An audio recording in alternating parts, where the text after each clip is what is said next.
nke ibia bụ ndị na-achụrụ anyị aja na-akụwa akwa n'okporo ụzọ ga-ekwe ntị ọhụma ndị na-eje n'ọnụ nna m eje achụ aja nke ụmụaka na-eje asa ahụ onye anyị wetakekwe n'ọnụ nna m na-achụ aja nye anyị na-ajekwara owere ọkwa ndị ka achụ aja jewe nke na-achụ aja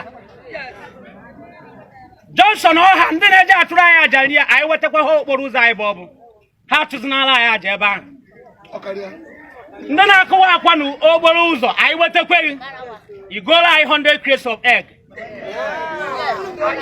unu na-anụkwa ihe na-ekwu ga-ekwe ntị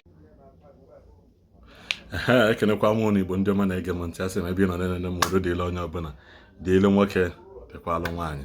So n'ụbọchị nke taata asị m ka m bịa kwuo ihe na-eme na Enugu steeti asị na ndị Enugu steeti amalite na nke ha ndị Enugu steeti amalitego nke ha na gịnị mere I was making this clamoring, I was clamoring for this cry.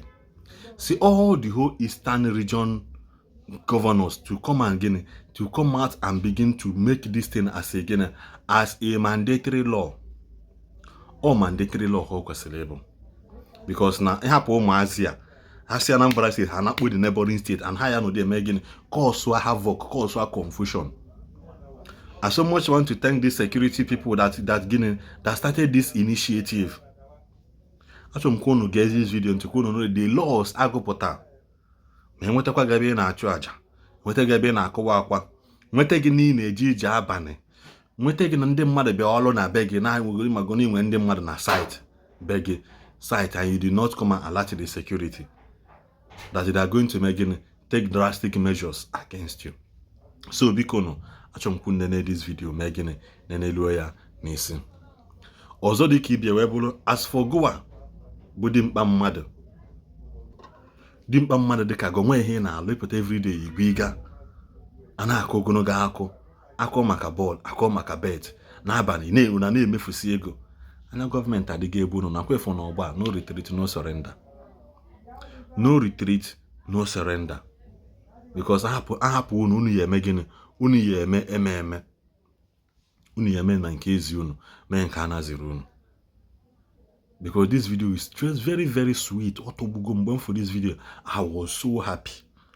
I was so excited. Thank God in the last, people are beginning to speak up.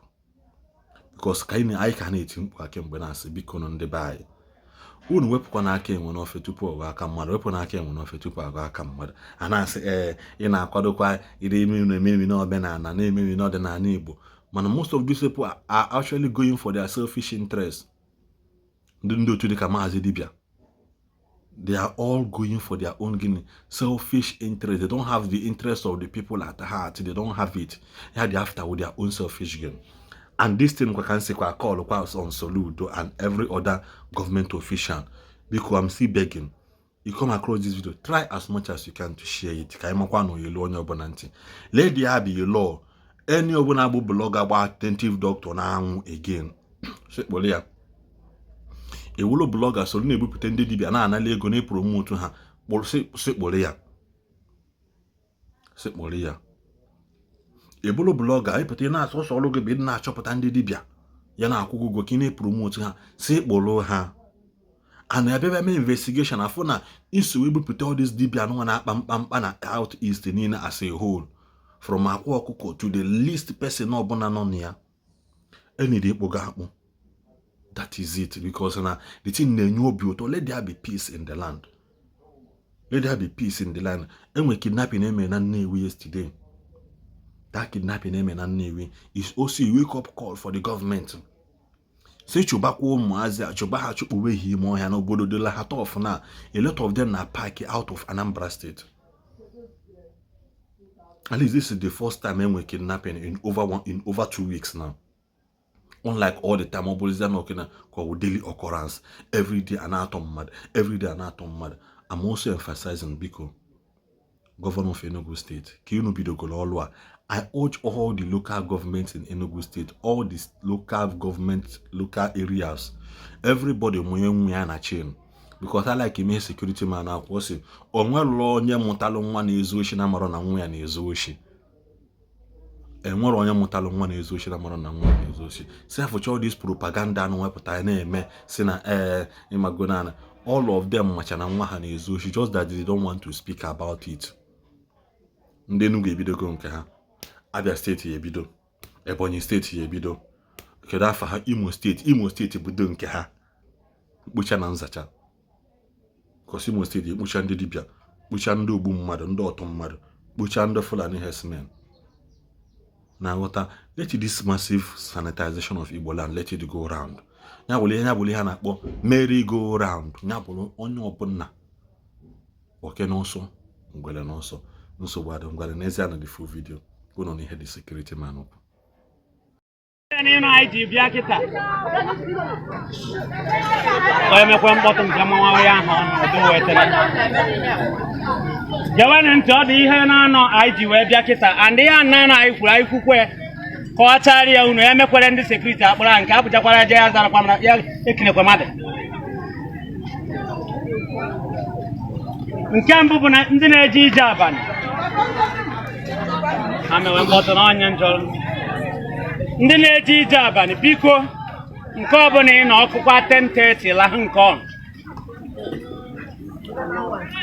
ụnana n'ihe na-ekwu ọkụkwa ọ dịkwara ọkara gafete elekere 10 lahụ nke ọbụla ije ekwere ndị nche wetakwa ego ha ka ala ya bụ nke mbụ. Nke ịbụọ ọkwa na o were ndị ọrụ si esi bịabeghị ịrụ ọrụ mee ka ndị nche mara ha maka na ha agbachijuo nkịtị ha abịa kwuo rejistreshọn si bịa rejista ndị bịara abịa wohe ndị kwere eme kemgbe ndị anyị wetakwara ọkwa be ebe ọ nọ anyị kpugokwara ha ịbịakwa ịkwụọ ụgwọ dị nri ya.